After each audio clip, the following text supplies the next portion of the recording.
Captain Jake Morrison stood in the command center of the UES Defender, staring at the large screen that showed the galaxy map. Every single star system belonging to the Galactic Alliance was glowing bright red. Red meant rejected.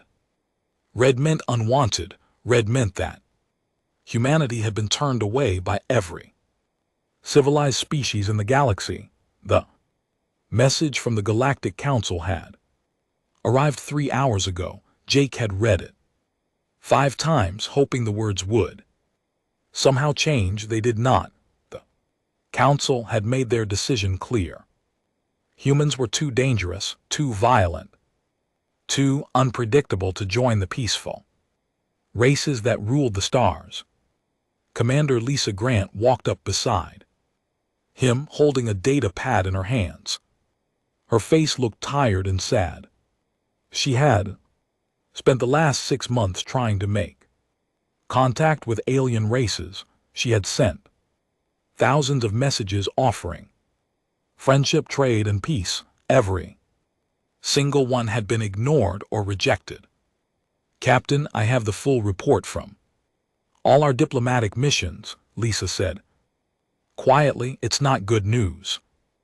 Jake turned to face her. Lisa was one of the best officers he had ever worked with. If she looked defeated, then things were really bad. Tell me everything, Jake said. Lisa looked at her data pad and began reading. Zari were the first to respond. They called us barbaric, war-mongering primitives. They said our history shows we solve every problem with violence and destruction. Jake felt his stomach drop. The Zelari were supposed to be the most open-minded race in the galaxy. If they rejected humans, everyone else would follow. The Koran Empire was even worse. Lisa continued. They said we are a species that brings death wherever we go. They think we would corrupt their peaceful way of life. What about the Natha? Jake asked. They're scientists like us. Surely they understood our peaceful intentions. Lisa shook her head. The Nathi studied our entire history for 2 months. They concluded that humans are genetically programmed for violence. They said we have fought more wars in our short history than most species fight in 1,000 years. Jake walked over to the large window that showed the stars. Outside, somewhere out there, hundreds of alien civilizations were living their lives, trading with each other, sharing knowledge and culture. None of them wanted anything to do with humanity. Admiral Ben Clark had spent 3 years preparing for this moment. He had assembled the best team Earth could offer: scientists, diplomats, linguists, cultural experts, and peacekeepers. Dr. Amy Turner, their lead expert on alien biology, had studied every available piece of information about galactic species. She had learned their languages, their customs, and their values. It had all been for nothing. The communication system beeped. Jake pressed a button, and Admiral Clark's face appeared on the screen. The Admiral looked like he had aged 10 years. In the past few hours, Captain Morrison, I need you to return to Earth immediately. We're calling back all diplomatic ships. Admiral, what about the other missions? Captain Stone is still trying to reach the Vorthan Republic. Captain Martinez might have better luck with the smaller colonies. Admiral Clark shook his head. It's over, Jake, Captain Stone reported this morning that the Vorhian Republic has closed their borders to all human ships. Captain Martinez was turned away by 3 different species before he even got close to their space. Jake felt anger building in his chest. Sir, we came in peace. We offered them our friendship, our knowledge, our help. We could have made the galaxy a better placed together, I know son, but they've made up their minds. They see us as a threat, not as potential allies. Please. Have stepped forward, Admiral. What about the smaller species, the ones that aren't part of the main council? Maybe they would be more willing to listen. We tried that too, Commander. Even the peaceful farming communities want nothing to do with us. Word has spread across the galaxy. Humanity is considered a dangerous species that should be avoided at all costs. Screen went dark. Jake and Lisa stood in silence for several minutes. Outside the window, the stars looked the same as always, beautiful and distant. But now they felt cold and unwelcoming. Back on Earth, the news was spreading quickly. Captain Rick Stone, stationed at the Titan naval base, watched as his crew gathered around communication screens. They were reading reports from news stations across human space. Every colony, every space station, every settlement was talking about the same thing. Humanity was alone. The reactions were mixed. Some people were angry. They wanted to show the aliens that humans could be just as advanced and peaceful as any other species. Others were sad. They had dreamed of joining a galactic community, of learning from alien cultures and sharing their own knowledge. But many people were afraid. If every alien species thought humans were dangerous, what did that say about humanity? Were they right? Were humans really too violent to live alongside other civilizations?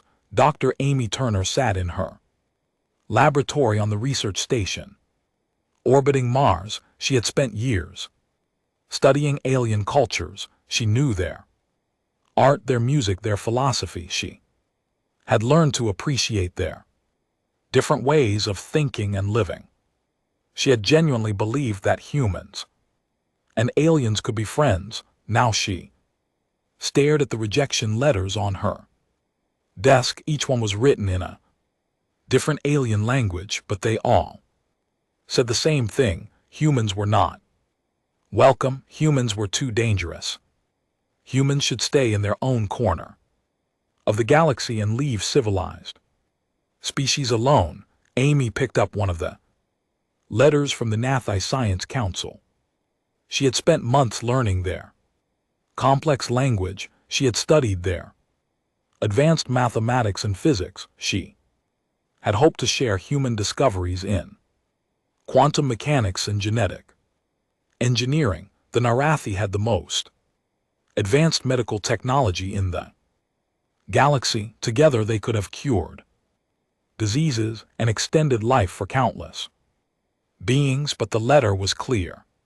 The Narathi believed that human scientific knowledge would be used for warfare.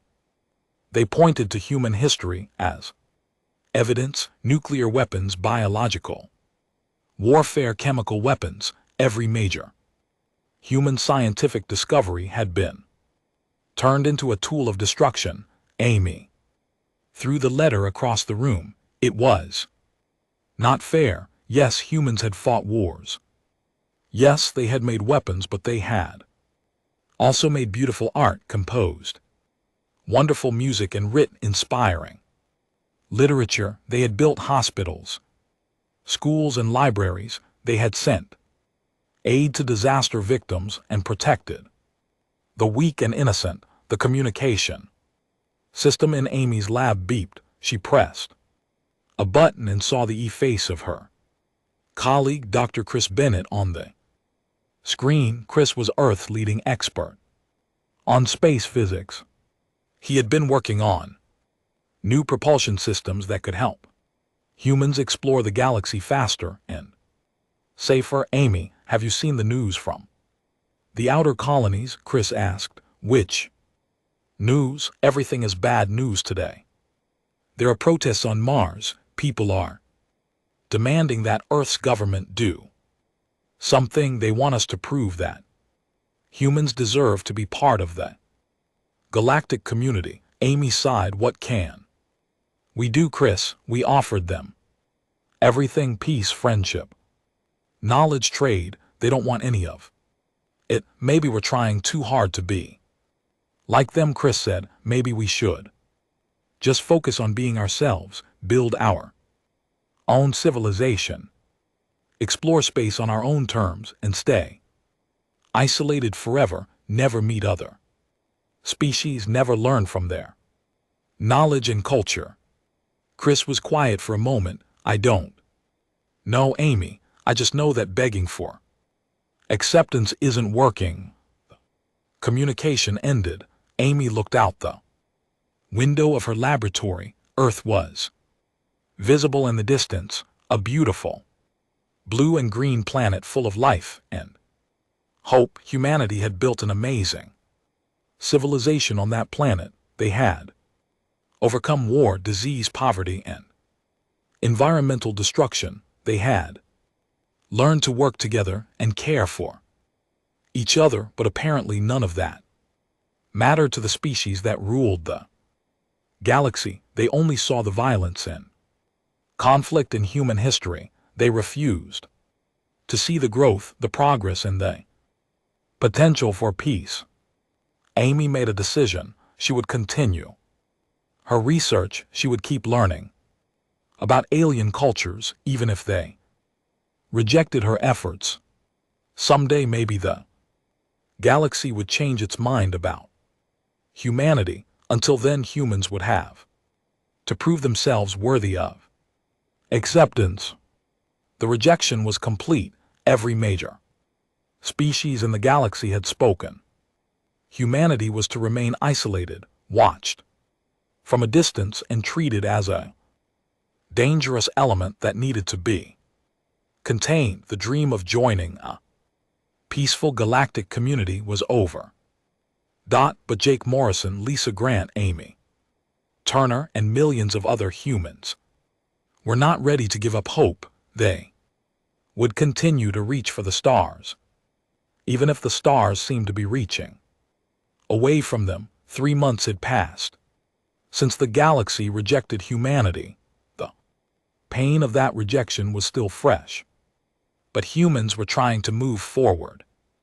They focused on building their own colonies and exploring the empty systems near Earth. If the galaxy did not want them, they would make their own path.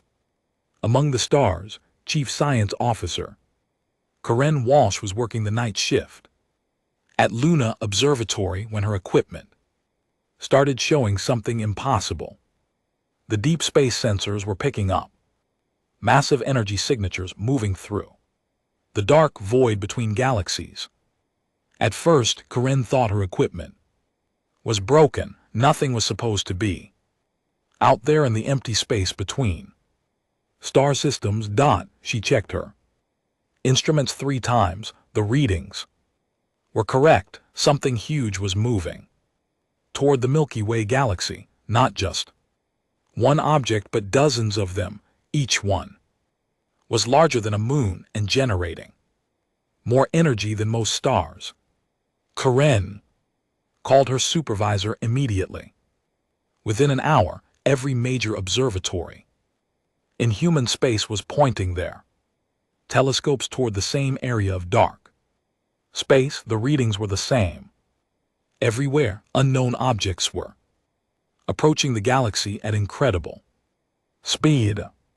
Commander Paul Martinez was leading a routine patrol mission aboard the UES Horizon when his ship detected one of the mysterious objects. Paul had been exploring the outer edge of human space, mapping new systems for future colonies. His crew was used to finding empty planets and dead asteroids. They were not prepared for what they found. The object appeared on their sensors as a massive organic shape. It looked like a living creature, but it was the size of a small moon. Its surface was covered in what looked like tentacles or roots. Dark energy pulsed through its body like blood flowing through veins, Paul ordered his ship to maintain a safe distance while they studied the creature. His science officer, Dr. Nancy Price, ran every scan they had. The results were disturbing. The creature was not just alive, it was actively consuming matter and energy from everything around it. Small asteroids were being pulled into its tentacles and dissolved completely. Captain, this thing is eating everything it touches. Dr. Price reported. It's converting solid matter into some kind of dark energy that feeds back into its body. Paul watched through the main screen as the creature moved toward a small asteroid field. Within minutes, hundreds of rocks that had existed for billions of years were gone. The creature had grown slightly larger. Can it detect us? Paul asked. Dr. Price checked her instruments. I don't think so, sir. We're too small and we're not putting out much energy, but if we get closer or use our engines too much, it might notice us. Paul made a difficult decision. He ordered his crew to power down all non-essential systems and drift silently while they observed the creature. They needed to learn as much as possible about this new threat. For 6 hours they watched the creature feed. It moved with purpose, not randomly. It seemed to be following some kind of path through space, consuming everything in its way. When it finished eating all the asteroids in the area, it extended long tentacles into space and used them to pull itself toward the next source of matter back on Earth. Admiral Sandra Hayes was reading the first reports from Commander Martinez's mission.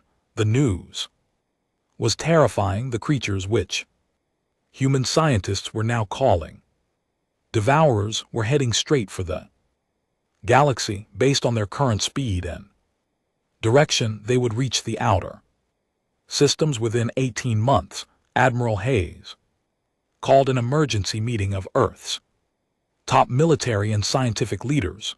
The conference room was packed with worried faces. Everyone had read the reports. Everyone understood what this meant. Dr. Chris Bennett, Earth's leading expert on space physics, stood up to address the group. Based on our analysis of the sensor data, these creatures are unlike anything we've ever seen. They appear to be biomechanical constructs, part living organism and part machine. Their ability to convert matter into energy is beyond our current understanding of physics. How many of them are there? Admiral Hayes asked. We've detected at least 40 separate entities so far. They're spread out across a wide area, but they're all moving in the same general direction, toward the center of our galaxy. Captain Rick Stone, who had been recalled from Titan Base for the emergency meeting, raised his hand. What happens when they reach inhabited systems? What happens when they encounter the alien civilizations? Dr. Bennett's expression grew darker. Based on what we've observed, they consume everything. Planets, ships, space stations, living beings. Everything gets converted into energy. That makes them stronger and larger. The room fell silent.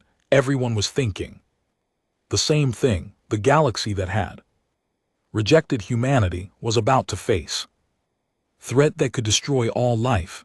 Dr. Amy Turner, who had been quietly studying the data, finally spoke up. There's something else we need to consider. These creatures seem to be attracted to areas with high energy output. Developed civilizations with lots of technology would be like bright lights attracting moths. You mean they're specifically hunting advanced species? Admiral Hayes asked. That's what the data suggests. They ignore empty systems and dead planets. but they moved toward areas with artificial energy sources. The more advanced a civilization, the more attractive it becomes as a target. Captain Jennifer Ross, who commanded stealth reconnaissance ship, had been listening carefully to the discussion. "Admiral, we need to get word to the galactic civilizations. They need to know what's coming." Admiral Hayes looked around the room. "Those same civilizations that called us barbaric war-mongering primitives, the ones that refuse to even listen to our offers of friendship." "Yes, ma'am, even if they rejected us, we can't just let them be destroyed without warning them." Several officers in the room disagreed. Captain Tony Mitchell spoke for many of them when he said, "Why should we help species that treated us like dangerous animals? Maybe this is their problem to solve." Dr. Amy Turner stood up, her voice firm and clear. "Because that's not who we are. We don't let innocent people die just because they were unfair to us. If we did that, we would prove that they were right to reject us." The debate continued for hours. Some argued that humanity should focus on defending itself and let the aliens deal with their own problems. Others believed that warning the galaxy was the right thing to do regardless of how humans had been treated. Meanwhile, more reports were coming in from deep space monitoring stations. Captain Steve Johnson, commanding the observation post at the edge of human space, was tracking multiple Devourer movements. His calculations showed that the creatures were not moving randomly. They were following specific paths that would take them directly to the most populated and technologically advanced systems in the galaxy. The Zilari home world would be one of the first targets. Their advanced cities and massive space stations would attract the Devourers like magnets. The Koran Empire's military installations would be next, followed by the Narathi research centers and their vast knowledge databases. Captain Kelly Davis, patrolling near the galactic rim, sent back detailed sensor readings of a Devourer that had begun feeding on a dead system. Even lifeless planets were being consumed, their metal cores providing raw material for the creatures' growth. If they could destroy dead worlds so easily, living civilizations would have no chance. The reality was becoming clear to everyone in human space. The galaxy faced a threat unlike anything in recorded history. Creatures from the dark void between galaxies were coming to consume everything and everyone. They were perfectly designed for destruction, capable of converting entire worlds into energy for their continued growth, and the civilized species of the galaxy had no idea what was coming toward them.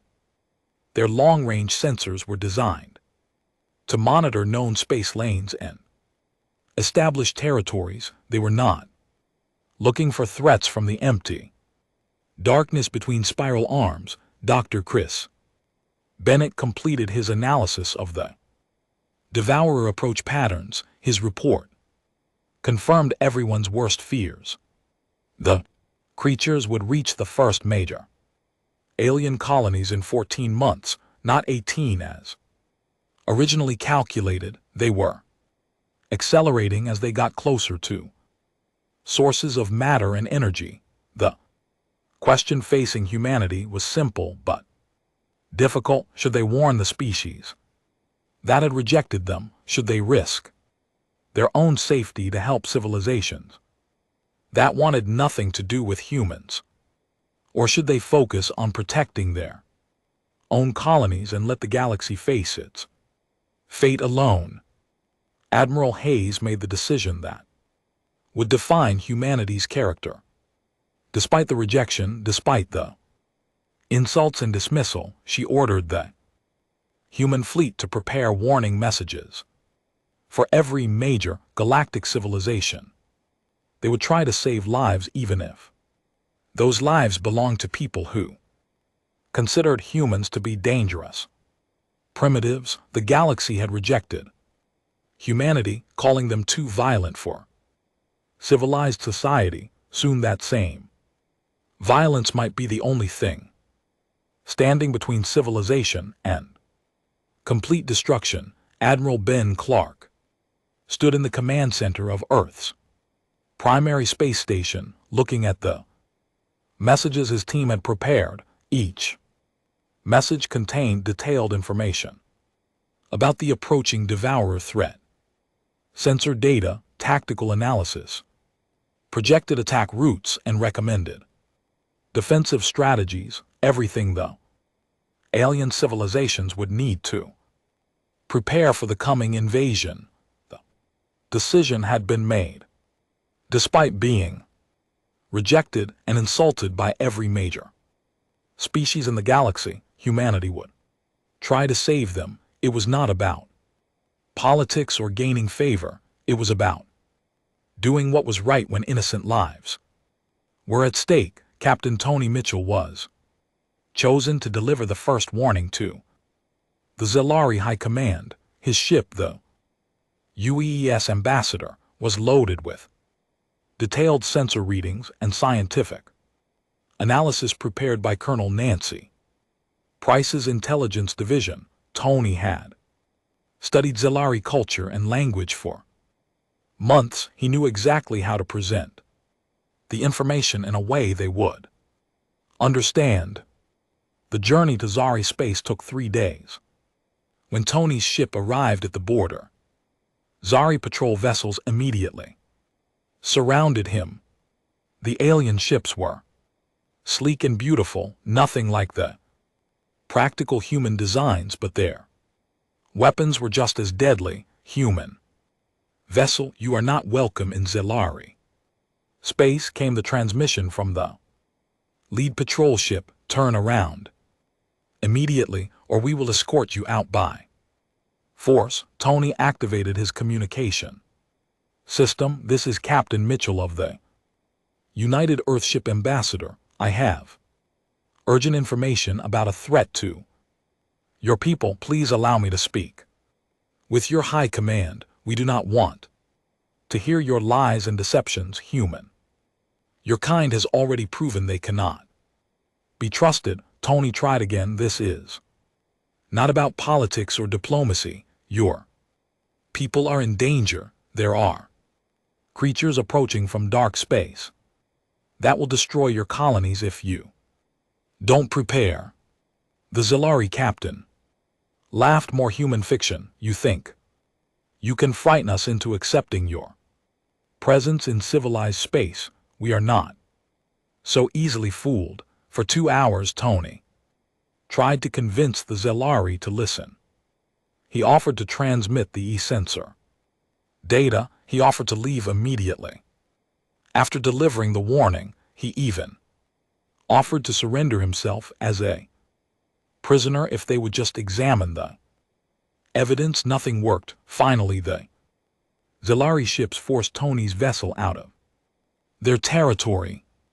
As he left, Tony transmitted all the warning data on open frequencies, hoping someone would receive it and understand the danger. The Zari jammed the transmissions before they could reach their home world. Dr. Helen Brooks tried a different approach with the Narathi.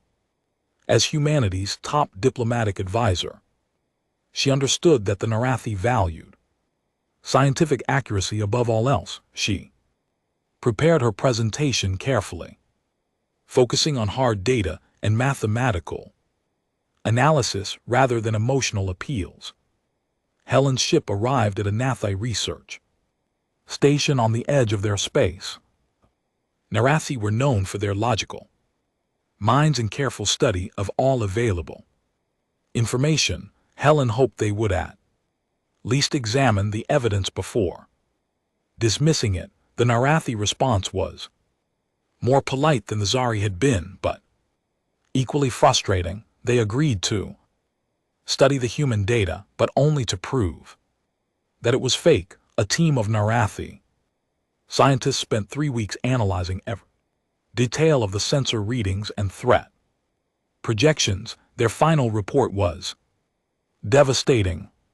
The Narathi concluded that the data had been fabricated by humans as part of a complex deception. They claimed that no species as primitive as humanity could have detected threats that their own advanced sensors had missed. Therefore, the entire warning must be a lie, designed to trick civilized species into accepting human contact. Your data shows a level of scientific understanding that your species should not possess. Lead Narathi scientist explained to Helen during their final meeting. Either you stole this information from a more advanced species or you created it to support a false story. In either case, we have no reason to believe your warnings. Helen tried to explain that human science had advanced rapidly in recent decades, but the Nathi had already made up their minds. They escorted her ship out of their space and added humanity to their list of species. To avoid, the worst response came from the Koran Empire. General Vincent Carter had prepared a detailed tactical assessment of devourer capabilities, including specific recommendations for military defense strategies. The Corinth were a warrior culture that respected strength and tactical knowledge. Carter hoped they would at least appreciate the military analysis, even if they distrusted human motives. The Koran military leadership not only dismissed the warnings but responded with an official accusation. They claimed that humanity had created the devourer threat as a weapon to use against their neighbors. According to the Koran, humans were so desperate to gain entry into galactic politics that they had developed biomechanical weapons to terrorize other species. This is exactly what we expected from your violent species, declared Koran General Vexar during a broadcast that was transmitted across their empire. When diplomacy failed, you turned to threats and terror. You probably created these so-called devourers in your laboratories, planning to unleash them on civilized worlds unless we accept your demands for recognition.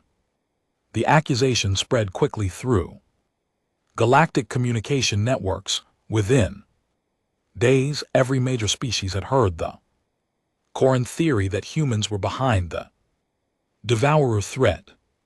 Instead of being seen as helpful neighbors trying to provide warnings, humans were now viewed as potential terrorists.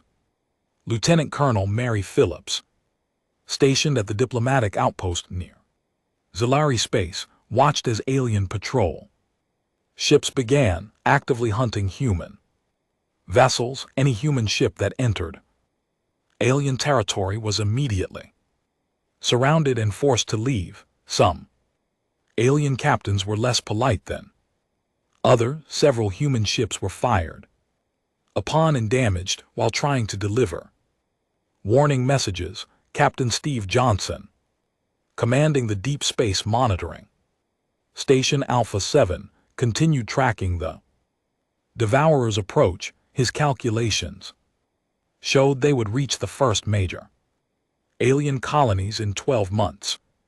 The creatures were moving faster than originally projected, accelerating as they got closer to energy sources. Steve transmitted these updates daily to every galactic government he could reach. Each message included more detailed information about devourer behavior and capabilities.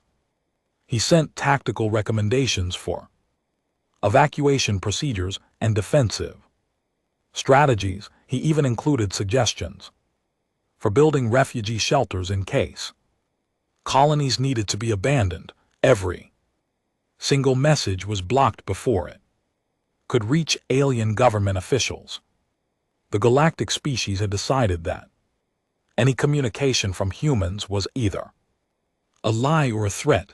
Their automated systems were programmed to delete human transmissions without even reading them.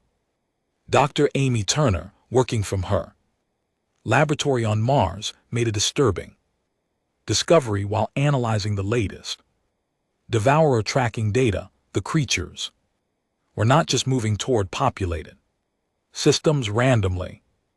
They were following specific paths that would take them to the most technologically advanced civilizations. First, the Zari home world with its massive energy collectors and advanced manufacturing centers was directly in the path of 3 separate devourers. The Koran Empire's military shipyards would be hit by at least 5 creatures.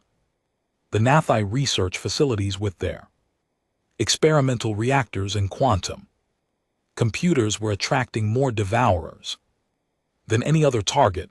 Amy realized that the galaxy's most advanced species would be the first to die. Their technology, which they were so proud of, was marking them for destruction. The devourers hunted by following energy signatures, and the most civilized planets were broadcasting their locations like beacons in the darkness. She tried to include this information in the warning messages, but it made no difference. Aliens refused to listen to anything. Humans said they had convinced themselves that the entire threat was a human fabrication. Captain Kelly Davis, patrolling the outer edge of human space, detected signs that the devourers were beginning to spread out. Instead of moving in a tight group, they were splitting up to cover more territory. This meant the attack would hit multiple systems simultaneously, making any defense efforts much more difficult. Kelly transmitted her findings to human command and tried to relay them to nearby alien colonies. The alien response was swift and hostile. 3 Zari warships arrived at Kelly's position within hours, demanding that she leave the area immediately. The devourers arrived 3 weeks ahead of schedule. Captain Kelly Davis was conducting a routine patrol mission the galactic rim when her sensors detected the first attack. Solari colony Epsilon 9 was sending out distress signals that cut off abruptly after only a few minutes. Kelly immediately changed course toward the colony. Her ship, the UES Watchman, was not built for combat, but she had to see what was happening. The journey took 6 hours. When she arrived, Kelly found something that would haunt her dreams forever. Zellery colony Epsilon 9 had been home to 12 million people just hours earlier. Now it was a collection of empty metal shells floating in space. A massive devourer larger than anything humans had detected before was wrapped around the colony's main habitat domes. Its tentacles were inserted into the station's hull like feeding tubes. Kelly watched in horror as the creature drained the last bits of energy from the colony's power systems. When it finished feeding, the devourer released its grip and drifted away into dark space. Behind it floated the remains of what had once been a thriving civilization. Empty ships, dead space stations, and the frozen bodies of millions of Zelari citizens. Kelly immediately transmitted her findings to Earth Command.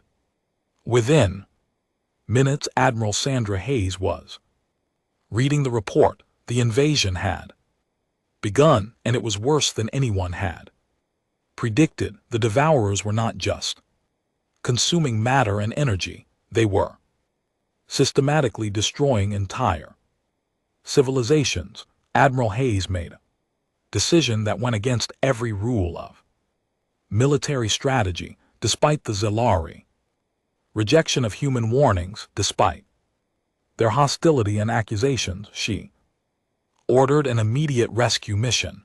The UES Defiant under Captain Roy Adams and the UES Guardian under Captain Julie Morgan were dispatched to search for survivors. The human ships arrived at the destroyed colony within hours. Captain Adams had fought in several military conflicts, but nothing had prepared him for what he saw. The Zellari colony had been completely drained of life. The creature had consumed not just the people, but every form of energy in the system. Even the emergency lighting was dark. Dr. Christine Taylor, the fleet's weapons research director, studied the Devourer's feeding patterns from the bridge of the Defiant. Captain, this creature consumed everything except the basic metal structures. It drained the people, the power systems, the computer networks, even the air recycling plants. Captain Adams stared at the floating ruins. Are there any survivors? Scanning now, sir. Dr. Taylor worked her instruments for several minutes. I'm detecting life signs on 3 of the outer habitat modules. Weak signals, but definitely alive. The rescue operation began immediately. Captain Morgan's ship, the Guardian, moved carefully through the debris field. While the Defiant provided cover, they found 200,000 Zellari survivors hiding in emergency shelters that had somehow avoided the creature's attention. The survivors were in terrible condition. They had watched their families, friends, and neighbors consumed by something they could not understand or fight. Many were injured. All of them were traumatized and terrified. Commander David Lewis, who served as the human fleet translator, listened to the survivors' stories. The Zari described how the Devourer had appeared without warning. Their weapons had been useless against its biomechanical hull. Their shields had failed within minutes. The creature had methodically consumed their entire civilization in less than 6 hours. We sent distress calls to every Zari military base in the sector. 1 survivor explained to Lewis. No one came to help us. No one even responded. We thought we were forgotten. Lewis tried to explain that the human ships had come as soon as they detected the attack. The Zellari survivor looked at him with confusion and gratitude. But why? Your people warned us about this threat months ago. We refused to listen. We called you liars and criminals. Why would you risk your lives to save us? Lewis did not have a good answer. He simply said, because it was the right thing to do. The rescue operation took 12 hours. The human ships worked constantly to evacuate survivors to emergency shelters on nearby asteroids. When they finished, Captain Adams received new orders from Admiral Hayes.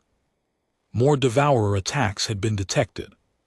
Throughout the galaxy, human ships were being dispatched to help wherever possible. The news of the rescue spread quickly through galactic communication networks. Captain Ashley Green, monitoring alien communications from her intelligence post, reported a dramatic shift in how other species were talking about humans. The same aliens who had called humans barbaric warmongers were now expressing shock and gratitude. The Koran Empire faced 3 separate Devourer attacks along their border worlds within the same week. Their proud military, which had boasted about being the strongest force in the Galaxy was completely helpless against the creatures. Koran warships that could destroy human vessels with ease were consumed like small snacks by the Devourers after losing 2 entire battle fleets and 4 major colonies.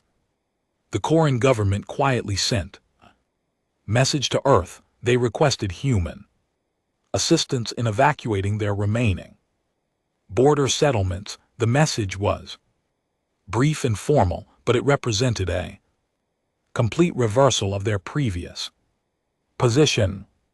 General Vincent Carter, who had been insulted and dismissed by the Koran military just months earlier, was chosen to lead the relief mission. He arrived at Koran space with a mixed fleet of human and volunteer ships from other rescued populations.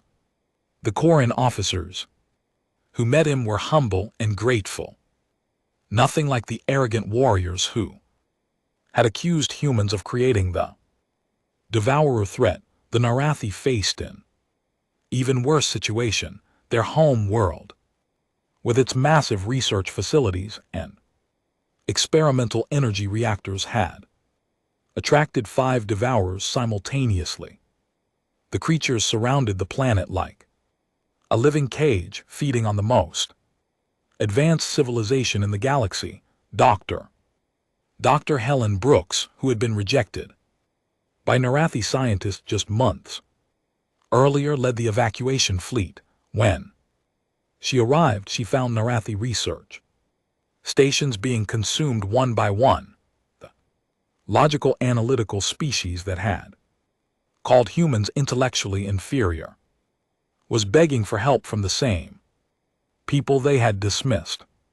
The Narathi evacuation was the largest rescue operation in human history. Dr. Brooks coordinated 17 ships and over 3,000 rescue workers. They managed to save 8 million Narathi citizens, but the beautiful research planet was lost forever. The creatures consumed every building, every laboratory, and every piece of advanced technology the Nath had spent centuries developing. Captain Tony Mitchell found himself leading relief efforts for 3 different species simultaneously. His ship carried Zalari refugees to safety, while coordinating supply drops for Corinth survivors and providing medical aid to injured Narathi civilians. Just months earlier, these same species had refused to even speak with humans. Now, they depended on human generosity for their survival. The transformation, in galactic opinion, was remarkable. Species that had rejected human friendship were now praising human courage and selflessness. News broadcasts across alien space showed human ships risking destruction to save people who had treated them as enemies. Captain Jake Morrison, now promoted to Rear Admiral, received reports from rescue operations across the galaxy. Human ships were working around the clock to evacuate colonies, provide medical aid, and establish refugee camps. The same humans who had been called too violent for civilized society were sacrificing everything to protect that society. But the devourers were not finished. Intelligence reports showed that more creatures were emerging from dark space. The first wave had been just the beginning of a much larger invasion. Captain Steve Johnson's monitoring station detected at least 60 more devourers approaching the galaxy, each one larger and more powerful than those in the first attack. Dr. Amy Turner, working with rescued alien scientists, made a crucial discovery about devourer behavior. The creatures were not just feeding randomly, they were communicating with each other, sharing information about the most valuable targets. Each successful attack made the remaining devourers more efficient and more Dangerous, the galaxy that had rejected. Humanity was learning a painful lesson. The species they had called barbaric and primitive were the only ones willing to fight the true barbarism that threatened all life. Human courage and determination were all that stood between civilization and complete destruction. 6 months after the first devourer attack, the galaxy had changed completely. Admiral Ben Clark stood on the bridge of the largest space station ever built, watching ships from dozens of different species working together under human command. The station, called Unity Base, had been constructed from the wreckage of destroyed alien colonies and powered by technology from every rescued civilization. The irony was not lost on anyone. The species that had rejected humanity for being too violent were now following human military leaders in the greatest war the galaxy had ever seen.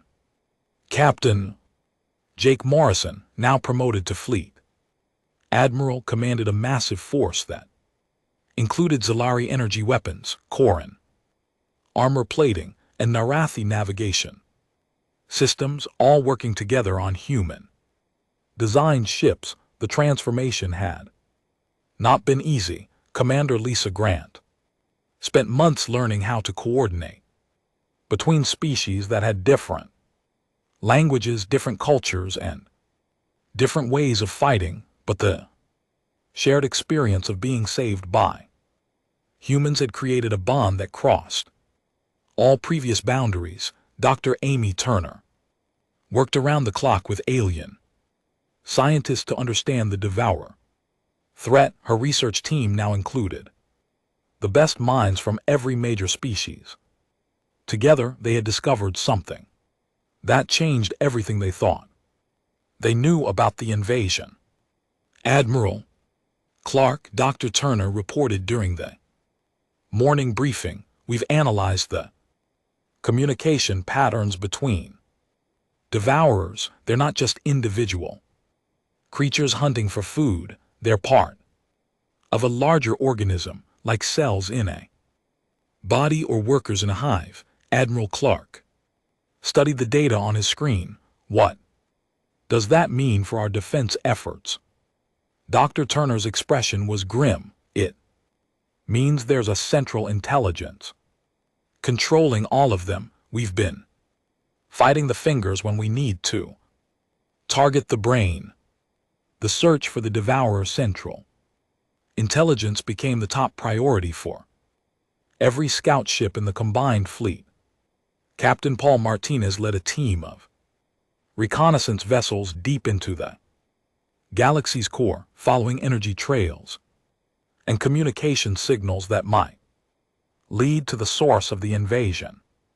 After weeks of searching, Martinez made the discovery that would change the course of the war. Hidden in the dense starfields near the galactic center was a creature so massive it defied imagination. The Devourer Queen was larger than most planets, its body surrounded by swirling cloud of dark energy that bent space and time around it. "This is it," Martinez transmitted to Unity Base. "This thing is coordinating the entire invasion. Every devourer in the galaxy is connected to it." Dr. Chris Bennett, working with the combined scientific teams, analyzed the sensor data from Martinez's ship. His findings were both encouraging and terrifying. The Queen was indeed the source of the invasion, but destroying it would require more firepower than the combined fleet possessed. "We need to get close enough to target its core," Dr. Bennett explained to the assembled fleet commanders, "but its defensive systems are unlike anything we've seen. The creature can manipulate gravity and space itself to protect its vital organs." Admiral Sandra Hayes, now commanding the largest battle group in Galactic history began planning the assault. She had ships from every rescued species under her command, but coordinating such a diverse force would be incredibly difficult. Zelari ships moved differently than Koran vessels. Narathi weapons had different targeting systems than human guns.